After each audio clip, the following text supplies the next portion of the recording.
नमस्कार, आवाज समाचार देख रहे हैं आप और आपके साथ मैं हूं स्मिता रुशाल। वक्त हो गया 4 बजे की तमाम अहम और बड़ी खबरों का, जिस पर करेंगे नजर। लेकिन उससे पहले नजर इस वक्त की हेडलाइंस पर।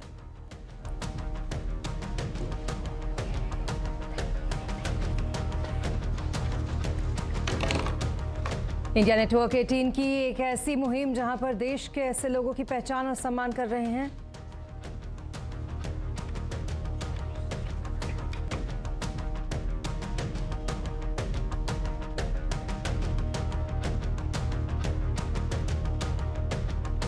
राइजिंग इंडिया में पीयूष गोयल का विपक्षी दलों पर बड़ा वार। बोले भ्रष्टाचारियों का गठबंधन है, विपक्ष अदानी मामले पर भी सफाई दे, कहा सरकार का दामन साफ। हंगामे की वजह से आज भी नहीं चली संसद, हालांकि लोकसभा में कंपटीशन कानून में बदलाव को मिली मंजूरी। कर्नाटक में चुनाव तारीखों का ऐलान, 10 मई को डाले जाएंगे वोट, 13 को आएंगे नतीजे। राज्य में बीजेपी कांग्रेस में आमने सामने की टक्कर। मार्च सीरीज के आखिरी दिन बाजार में रहा जोश, मेटल, रियलिटी और ऑटो शेयरों में अच्छी खरीदारी। सेंसेक्स 346 और निफ्टी 129 पॉइंट ऊपर बंद। मार्केट रेगुलेटर सेबी की आज अहम बोर्ड बैठक। ईसीजी फ्रेमवर्क, रेटिंग और डिस्क्लोजर, रिटेल निवेशकों के लिए ट्रेड सेटलमेंट जैसे मुद्दों पर चर्चा की उम्मीद। कोरोना के डेली न्यूज केस 2100 के पार, 5 महीने में सबसे ज्यादा नए मामले। महाराष्ट्र और दिल्ली में सबसे ज्यादा फैल रहा है संक्रमण। स्टे डॉग्स को खिलाने के लिए जगह तय करे हाउसिंग सोसाइटी। बॉम्बे हाईकोर्ट ने दिए निर्देश, कहा सिविल सोसाइटी में कुत्तों के साथ क्रूरता स्वीकार नहीं।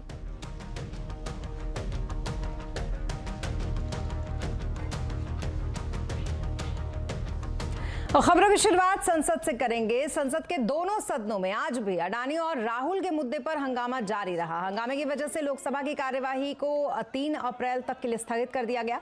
हालांकि इस बीच लोकसभा में कंपटीशन कानून में बदलाव को मंजूरी मिल गई। संसद पर ज्यादा अपडेट के लिए हमारे साथ हैं लक्ष्मण रॉय जी। लक्ष्मण जी, क्या कुछ अपडेट रहा आज संसद पर? दरअसल संसद का अब जो हाल देखने को मिल रहा है, मुझे लगता है कि बहुत दिनों तक ऐसा कभी हुआ नहीं था। बजट सत्र के दूसरे हिस्से की शुरुआत हुए करीब 2 हफ्ते से ज़्यादा का वक्त हो चुका है, लेकिन संसद में एक दिन का भी कामकाज नहीं हुआ। और आज भी कामकाज होने की ना तो संभावना थी और ना तो कोई कामकाज हुआ। सुबह बीजेपी के संसदीय दल की बैठक हुई। वहाँ पर रणनीति ये बन रही थी कि आखिर कैसे इस हंगामे के बीच में कामकाज को आगे बढ़ाया जाए। लेकिन जैसे ही संसद की कार्रवाई शुरू हुई, दोनों सदनों में विपक्षी सांसदों ने हंगामा करना शुरू कर दिया। अदानी वाले मामले पे जेपीसी की गठन की मांग करते रहे। संसद के भीतर, संसद के बाहर भी काले कपड़े को लेकर प्रदर्शन करते रहे। और स्थिति ये थी कि सदन की कार्रवाई कुछ मिनटों के लिए शुरू होती थी और फिर स्थगित करनी पड़ती थी। आखिरकार सदन की कार्रवाई को 3 अप्रैल तक के लिए स्थगित कर दी गई। हालांकि इस बीच 2-3 चीजें हुई जो महत्वपूर्ण थी। पहली बात तो ये कि लोकसभा से सदस्यता खत्म होने के बाद राहुल गांधी संसद में दिखे, क्योंकि कांग्रेस के संसदीय दल की बैठक थी जिसमें रणनीति खासतौर से यह बनी कि सरकार पर दबाव और कैसे बनाया जाए ज्यादा, और प्रदर्शन को और कैसे तेज किया जाए। इससे पहले बीजेपी के संसदीय दल की बैठक हुई थी, जहां पे हंगामे के बीच कामकाज को आगे बढ़ाने की बातचीत होती रही।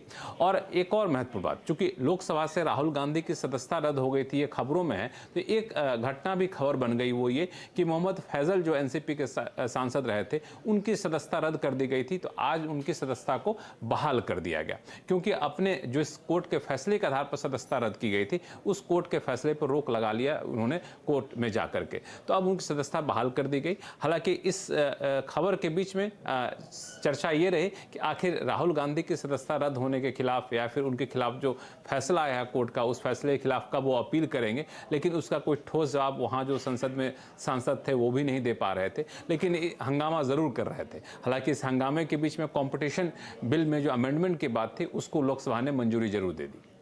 जी, इस बीच लोकसभा में कंपटीशन अमेंडमेंट बिल 2023 को मंजूरी मिल गई, जो जैसा कि आप बता भी रहे थे अभी लक्ष्मण जी। इस पर क्या कुछ डिटेल्स हैं आपके पास? इस जो कंपटीशन बिल में अमेंडमेंट को लोकसभा ने मंजूरी दी है उसमें 3-4 खास बातें हैं।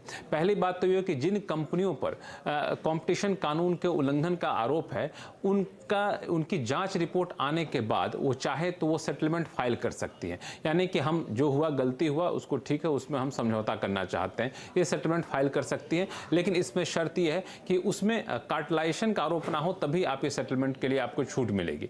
एक और चीज, आप कमिटमेंट दे सकते हैं कि हम आइंदा से ऐसी गलती नहीं करेंगे, या फिर जो प्रावधान थे कानून को उल्लंघन करने वाले उन प्रावधानों को वापस लेते हैं। इस तरह का कमिटमेंट करने का प्रावधान भी इस बिल में जोड़ दिया गया है। जैसा कि सेबी में आमतौर पर होता है सेटलमेंट का प्रावधान, वैसे अब कंपटीशन कानून में सेटलमेंट का प्रावधान होगा। दूसरी महत्वपूर्ण बात यह है कि जो जुर्माना लगाया जाता था कंपनियों पर कंपटीशन कानून के उल्लंघन के मामले में, उस जुर्माने का आधार बनाया जाता था घरेलू टर्नओवर को लेकर के, लेकिन अब यहां पे उसको ग्लोबल टर्नओवर को माना जाएगा, आधार बनाया जाएगा। जैसे कि हाल के दिनों में आपको याद होगा कि गूगल पर सीसीआई ने जो जुर्माना लगाया था वो करीब 950 करोड़ रुपए का जुर्माना था, क्योंकि उसके इंडिया का जो टर्नओवर उसको आधार बनाया था। लेकिन अब और ऐसे जुर्माना लगाया जाता तो करोड़ों में जाता, अरबों में जाता, क्योंकि गूगल के ग्लोबल टर्नओवर के आधार पर जुर्माना लगाया जाता। तो अब इस कानून में प्रावधान कर दिया गया है कि अगर कोई कंपनी कंपटीशन कानून का उल्लंघन करता हुआ पाई जाती है तो फिर उस पर जो जुर्माना लगाया जाएगा उसके टर्नओवर का आकलन उसके घरेलू टर्नओवर से नहीं बल्कि ग्लोबल टर्नओवर को आधार बनाया जाएगा।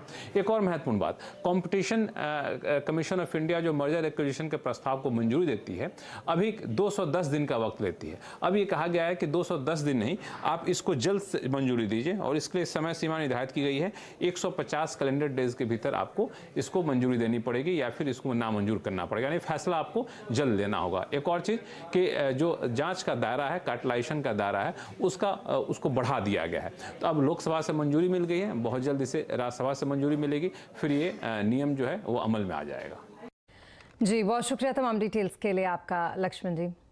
और अब आगे बढ़ेंगे और बात करेंगे कर्नाटक की, जहां पर आज विधानसभा चुनाव 2023 की घोषणा कर दी गई। यहां 10 मई को चुनाव होंगे और 13 मई को चुनाव के नतीजे आएंगे। आज निर्वाचन आयोग ने यहां चुनाव की घोषणा करते हुए बताया कि 224 सीटों पर होने वाले ये चुनाव एक ही चरण में संपन्न कराया जाएगा। वहीं राजनीतिक पार्टियों की अगर बात करें तो बीजेपी ने 224 सीटों में से कम 150 सीटें जीतने का लक्ष्य अपने लिए रखा है, तो वहीं कांग्रेस ने 124 उम्मीदवारों की पहली सूची अपनी जारी कर दी है।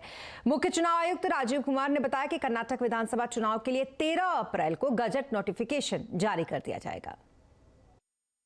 The gazette notification would be issued on 13th of April. Last date of making nominations would be 20th of April. Date of scrutiny would be 21st April 2023. After that, the withdrawal of the candidature can be up to 24th of April. The polling will take place on 10th of 5 in single phase, and day of counting would be 13th of May. So this is the schedule for the Karnataka elections. और अब बात rising India summit की।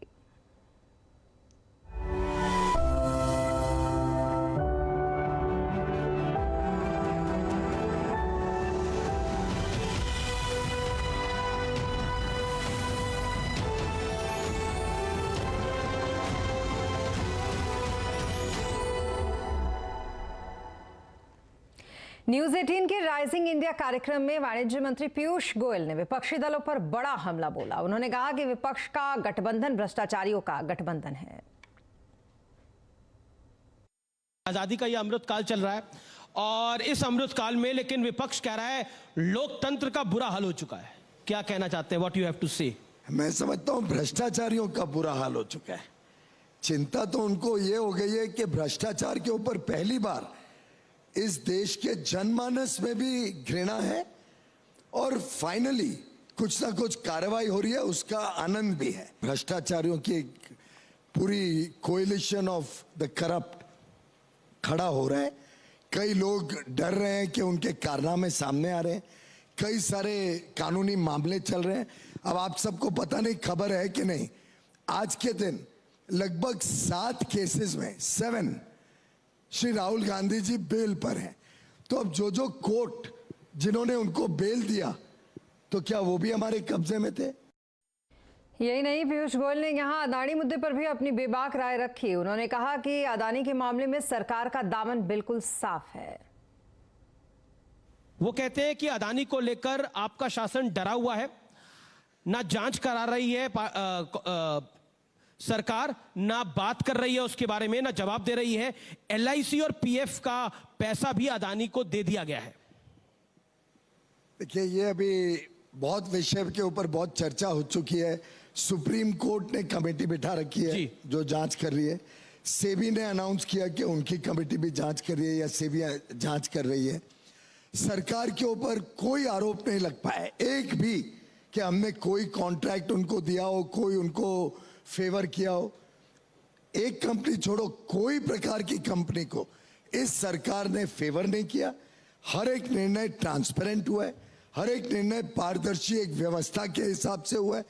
उल्टे मुझे लगता है कि अगर इतना उनको चिंता है तो सबसे पहले तो जो प्रोजेक्ट झारखंड में मिले जहां कांग्रेस की सरकार है, छत्तीसगढ़ में मिले, राजस्थान में मिले, उस सब की तो जांच करा लें।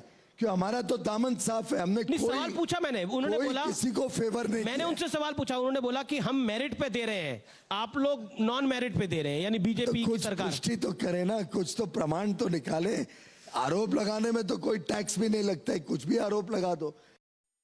न्यूज 18 नेटवर्क के खास कार्यक्रम राइजिंग इंडिया में गृह मंत्री अमित शाह के साथ नेटवर्क 18 के editor in chief Rahul Joshi की खास बातचीत देखिए आज रात 8 बजे। और अब बात करते हैं बाजार की। मार्च सीरीज के आखिरी दिन बाजार शानदार बढ़त पर बंद हुआ। सेंसेक्स 346 अंक चढ़कर 57,960 पर बंद हुआ, तो वहीं निफ्टी 129 अंक चढ़कर 17,081 पर आज बंद हुआ। आज सबसे ज्यादा खरीदारी मिड कैप स्मॉल कैप शेयरों में रही। PSU बैंक इंडेक्स में करीब 33% की आज तेजी देखी गई। कुछ इस तरीके से आज बाजार में कामकाज देखा गया।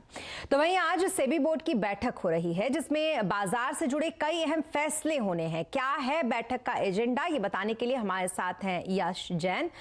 यश, क्या है सेबी के बोर्ड की इस बैठक का एजेंडा?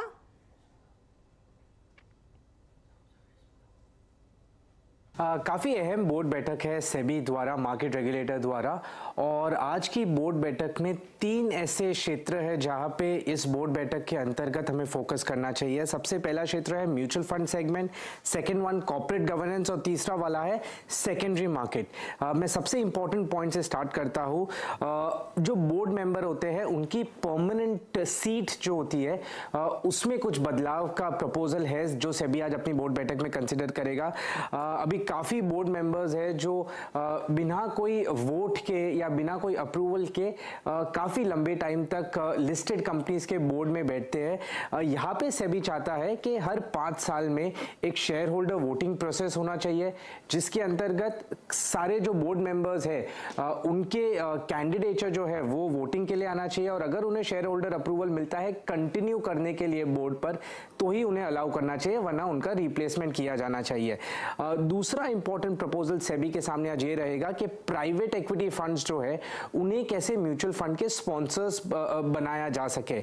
यहाँ पे सेबी ये प्रपोजल कंसिडर करेगा आज की मीटिंग में। अपने एक कंसल्टेशन पेपर में भी सेबी ने एलिजिबिलिटी क्राइटेरियाज जो है वो स्पेसिफाई किए थे कि क्या होने चाहिए। इसमें से कुछ काफी इंपॉर्टेंट थे कि ये प्राइवेट इक्विटी फंड जो है या जो फंड मैनेजर है उसे 5 साल का एक्सपीरियंस होना चाहिए, उसने इंडियन फाइनेंशियल सेक्टर में इन्वेस्ट किया होना चाहिए, उनका कैपिटल जो मैनेज करते हैं वो 5,000 करोड़ के ऊपर होना चाहिए।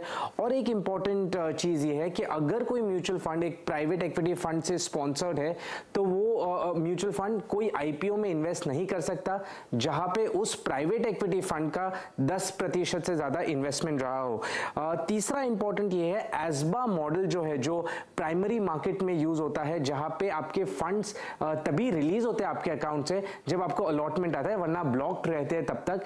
वैसा कुछ सेकेंडरी मार्केट में भी लाया जाए जहां पे ब्रोकर का जो रोल है वो निकाल दिया जाए और डायरेक्टली आपका ट्रांजैक्शन एग्जीक्यूट होने पे ही आपके अकाउंट से फंड्स रिलीज किए जाए। जब तक ट्रांजैक्शन एग्जीक्यूट नहीं होता वो फंड्स आपके अकाउंट में रहे, ब्लॉक्ड रहे पर आपके अकाउंट में रहे, और इस तरीके से एक तो मिसयूज बचाया जा सकता है ब्रोकर के द्वारा उन फंड्स का, और दूसरा जो इन्वेस्टर है वो उन फंड्स पे इंटरेस्ट अक्रू कर सकता है जब तक वो रिलीज नहीं किए जाते। जी बहुत शुक्रिया तमाम डिटेल्स के लिए आपका यश। और अब खबरें कुछ कॉर्पोरेट जगत से जुड़ी हुई। सबसे पहले वोडाफोन आइडिया की बात करेंगे, जिसने चौथी तिमाही में भी सिर्फ 10% लाइसेंस फीस सरकार को दी है। सूत्रों के मुताबिक कंपनी ने बतौर लाइसेंस फीस 58 करोड़ रुपए जमा कराए हैं। लाइसेंस फीस जमा कराने की अंतिम तारीख 25 मार्च थी। अभी कंपनी के पास ब्याज के साथ 15 अप्रैल तक फीस देने का समय है। आपको यह भी बता दें कि पिछली तिमाही में भी कंपनी ने सिर्फ 30% ही फीस चुकाई थी। कंपनी को मुश्किल से उबारने के लिए वोडाफोन आइडिया अभी तक फंड चुकाने में नाकाम रही है। और जी एंटरटेनमेंट और सोनी के मर्जर की बड़ी बाधा खत्म हो गई है। इंसॉल्वेंसी केस में जी के इनसाइड बैंक के साथ सेटलमेंट कर लिया है। जी एंटरटेनमेंट ने इनसाइड बैंक को पहली किस्त का भुगतान कर दिया। कंपनी बाकी रकम का भुगतान 30 जून तक कर देगी। अब इनसाइड बैंक जी सोनी मर्जर पर अपनी आपत्ति वापस लेगा। और IBJ यानी कि इंडियन बिलियन और ज्वेलर्स एसोसिएशन ने एक बार फिर CNBC आवाज को सराहा है। 8वें इंडिया इंटरनेशनल बुलियन समिट में CNBC आवाज को बेस्ट बिजनेस चैनल के सम्मान से नवाजा गया। चैनल की ओर से कम्युनिटी एडिटर मनीषा गुप्ता ने यह अवार्ड लिया।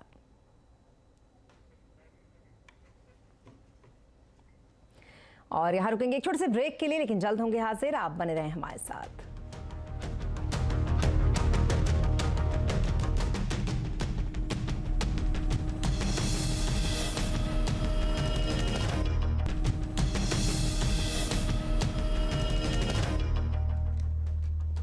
अब ब्रेक के बाद एक बार फिर आपका स्वागत है। और अब बात करेंगे स्ट्रे डॉग्स की, जिसके साथ क्रूरता सिविल सोसाइटी में स्वीकार नहीं किया जा सकता। बॉम्बे हाईकोर्ट ने मुंबई की एक सोसाइटी और एक पशु प्रेमी के बीच विवाद की सुनवाई करते हुए ये बात कही है। साथ ही हाईकोर्ट ने सोसाइटी को निर्देश भी दिया कि वो ऐसे कुत्तों को खाना खिलाने के लिए जगह दे। कोर्ट ने कहा कि अगर सोसाइटी इसमें बाधा डालती है तो ये कानून के खिलाफ होगा और अपराध माना जाएगा। 2 जजों की बेंच ने 2014 के सुप्रीम कोर्ट के एक फैसले का हवाला भी दिया इसमें, जिसमें यह कहा गया कि जीवों की हर प्रजाति को संविधान के आर्टिकल 21 के तहत सुरक्षा का अधिकार है। कोर्ट ने सोसाइटी और पशु प्रेमियों को आपस में बैठाकर मामला सुलझाने के निर्देश दिए हैं। सोसाइटी ने जवाब देने के लिए वक्त मांगा है। मामले की अगली सुनवाई अब 6 अप्रैल को होगी। आज का कंज्यूमर अड्डा भी इसी मुद्दे पर कर रहे हैं, तो जरूर देखिएगा शाम 5:57 पर सोसाइटी में डॉग्स का डाइनिंग एरिया। और अब बात SCO यानी कि संघाई कोऑपरेशन ऑर्गेनाइजेशन की, जिसके सचिवों की बैठक में NSA अजीत डोभाल ने कहा कि आतंकवाद किसी भी रूप में बर्दाश्त नहीं किया जा सकता। डोभाल ने यहां पर हाल के वर्षों में ग्लोबल सिक्योरिटी लैंडस्केप के लिए नई चुनौतियां जो थी पैदा हुई हैं, उनका भी जिक्र किया। इसका असर SCO क्षेत्र पर पड़ा है। संस्था का चार्टर कहता है कि सदस्य देश एक दूसरे की संप्रभुता और क्षेत्रीय अखंडता का सम्मान करें। SCO देशों के सचिवों की बैठक में सभी 8 सदस्य, इसमें भारत, चीन, कजाकिस्तान, किर्गिस्तान, पाकिस्तान, रूस, तजाकिस्तान और उज्बेकिस्तान के प्रतिनिधि शामिल हुए। अपने ओपनिंग रिमार्क में डोभाल ने रीजनल कनेक्टिविटी के प्रति भारत का समर्थन जताया और कहा कि आतंकवाद इस क्षेत्र के लिए एक बड़ा खतरा है। Terrorism in all its forms and manifestations and its financing are amongst the most serious threats to international peace and security. Any act of terrorism, regardless of its motivation, is unjustifiable. It is important, therefore, for all countries to fulfill the obligations enshrined in the relevant counter-terrorism cooperation protocols. और अब बात corona की करेंगे। देश में corona एक बार फिर से इसकी चिंता बढ़ गई है। डेली नए केसेस अब बढ़ते हुए 2100 को पार कर चुके हैं। डिटेल लेते हैं इस खबर पर दीपाली नंदा से। दीपाली, क्या कहते हैं आज के ताजा आंकड़े? देखिए, देश में कोरोना एक बार फिर से रफ्तार पकड़ता हुआ नजर आ रहा है। बीते एक दिन की बात करें तो देश में नए मरीजों की संख्या 2100 से ज्यादा दर्ज हुई है और ऐसा 5 महीने बाद हुआ है जब रोजाना आ रहे मरीजों की संख्या 2100 से ज्यादा दर्ज की गई है। वहीं अगर मैं एक्टिव केसेस की बात करूं तो एक्टिव केसेस की संख्या भी अब 11,900 पर पहुंच चुकी है। राज्यों के हिसाब से देखा जाए तो पिछले 24 घंटे में सबसे ज्यादा केस राजधानी दिल्ली और महाराष्ट्र में आए हैं। दिल्ली की बात करें तो यहाँ पर मरीजों की संख्या जो एक दिन में दर्ज हुई है वो 214 है। वहीं महाराष्ट्र की बात करें तो एक दिन में 450 नए मरीज मिले हैं। इन दोनों राज्यों के अलावा कर्नाटक, केरल और गुजरात ऐसे राज्य हैं जहां पर कोविड के नए मरीजों की संख्या में तेजी से इजाफा होता हुआ हमने पिछले 1 से 1.5 महीने में देखा है। तो चिंता की बात यही है कि जो ये नंबर हैं वो अब एक बार फिर से काफी तेजी से बढ़ते हुए नजर आ रहे हैं और दिनों दिन हम देख रहे हैं जो आंकड़ा है वो ऊपर की तरफ ही जाता हुआ हमें दिखाई दे रहा है। स्वास्थ्य मंत्रालय लगातार राज्यों से बातचीत कर रहा है और राज्य कितने तैयार है कोविड के संकट से निपटने के लिए, इसी का जायजा लेने के लिए 11 और 12 अप्रैल को देश भर में मॉक ड्रिल कराने के भी निर्देश मंत्रालय की तरफ से दिए जा चुके हैं। शुक्रिया तमाम डिटेल्स के लिए आपका दीपाली। और अब बात अयोध्या की, जहां पर बन रहे राम मंदिर में देश भर से सामग्री लगाई जा रही है। इसी कड़ी में महाराष्ट्र के चंद्रपुर के जंगलों की लकड़ी भी अयोध्या भेजी जा रही है। देखिए हमारे सहयोगी विवेक की रिपोर्ट। उत्तर प्रदेश में अयोध्या में बन रहे राम मंदिर के लिए पूरे एशिया में सिर्फ और सिर्फ महाराष्ट्र के चंद्रपुर और अलापल्ली के जंगलों को चुना गया है, जहां पर एशिया की सबसे अच्छी सागवान लकड़ियां मिलती हैं। ये लकड़ियां आज महाराष्ट्र के चंद्रपुर से पूरे विधि विधान और पाठ पूजा करने के बाद चंद्रपुर से अयोध्या जाने वाली हैं और अयोध्या में इन लकड़ियों का राम मंदिर में जो द्वार खिड़की होते हैं वहां पे इस्तेमाल होने वाला है। पहली खेप जो है वो पूरी तरह से तैयार है, उसके कुछ सैंपल यहाँ पर चंद्रपुर के जंगलों में रखे गए हैं और इसी तरीके की ये जो एशिया की सबसे अच्छी टीकवुड सागवान लकड़ियां हैं वो अयोध्या जाने के लिए पूरी तरह से तैयार हैं। पहली खेप 1855 क्यूबिक फुट, ये पहली खेप आज चंद्रपुर से के जंगलों से महाराष्ट्र से अयोध्या मंदिर के लिए जाने वाली है। 1855 क्यूबिक फीट का मतलब लगभग 3 ट्रक भरकर ये लकड़ियां पहली खेप जाएंगी। इस लकड़ी के बारे में और क्या खासियत है, कितना समय इस लकड़ी को ढूंढने में लगा और काटने में लगा, जो ऑर्डर है उसके पूरी डिटेल के बारे में से मैं हमारे पास चंद्रपुर फॉरेस्ट डिपार्टमेंट के सीनियर ऑफिसर गणेश मोटकर साहब उनसे बात करते हैं। सर, पूरे एशिया में इसी लकड़ी को चुना गया महाराष्ट्र के चंद्रपुर और अलापल्ली जंगलों से, क्या खासियत है इसी लकड़ी की? इस लकड़ी की खासियत मतलब इसका रिंग पैटर्न और ग्रोथ पैटर्न जो होता है वो बहुत स्मूथ दिखता है। उसका कलर कॉम्प्लेक्शन जो ब्राउनिश दिखता है वो बहुत अच्छा होता है। उसका टेक्सचर जो होता है वो स्मूथ होता है और इसकी जो फिनिशिंग आती है मतलब जो पॉलिश के बाद बहुत ही स्मूथ और प्लीजेंट दिखती है। और उसके बाद उसमें हाई ऑयल कंटेंट होता है, इसलिए उसमें टर्माइट और बोरर अटैक नहीं लगते जैसे कि आम लकड़ी में लगते हैं। इसलिए सालों साल चल सकती है, हजारों साल चल सकती है। इसलिए ही इस लकड़ी का चयन अयोध्या राम मंदिर टेम्पल की ओर से किया गया है। और अब बात कूनो नेशनल पार्क की, जहां पर नन्हे मेहमान आ गए हैं। जी हां, यहां पर 4 चीतों ने जन्म लिया है। करीब 70 सालों के बाद ये पहला मौका है जब भारत की धरती पर चीतों का जन्म हुआ हो। आपको छोड़कर जाते हैं इन्हीं नन्हे मुन्ने मेहमानों के साथ।